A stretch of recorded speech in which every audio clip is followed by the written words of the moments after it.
Bhavish lion channel. ఈరోజు మీకు ఒక కైండ్నెస్ స్టోరీ చెప్తా, కైండ్నెస్ గురించి.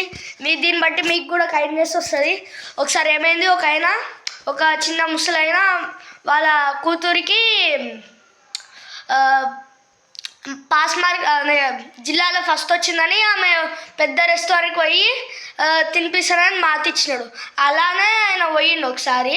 అయితే వెయిటర్ వచ్చి, సార్ మీకు ఏం కావాలని చెప్తే, నాకు ఆయన ముసలాయన ఏమంటారు, నాకు దోశ తినడానికే ఉంది డబ్బులు, నాకు ఒక దోశ ఇవ్వండి చాలు అంటారు.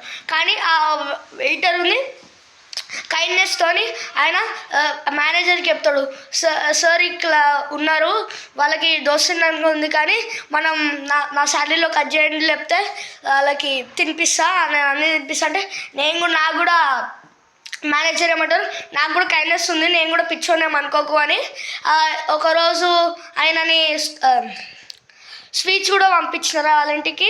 ఆ తర్వాత ఆమె పాప ఉంది కదా, ఆమె పెద్ద అయినాక జిల్లా కలెక్టర్ అయితే వస్తుంది ఆమె ఆ రెస్టారెంట్కి. ఆమె ఏమంటుంది, చిన్నప్పుడు నాకు ఆ దోశ అవి తినిపించినారు కదా, దానికి మీకు ఇలా వీళ్ళు ఉన్నారు కదా, ఇలా ఏం తిన్నా నేనే కడతాను బిల్ అంటే మేనేజర్ ఇంకా ఆ వెయిటర్కి బెస్ట్ కైండ్నెస్ అవార్డు ఇచ్చినాడు. ఫ్రెండ్స్, మళ్ళీ కలుద్దాం ఒక అమేజింగ్ వీడియోతో.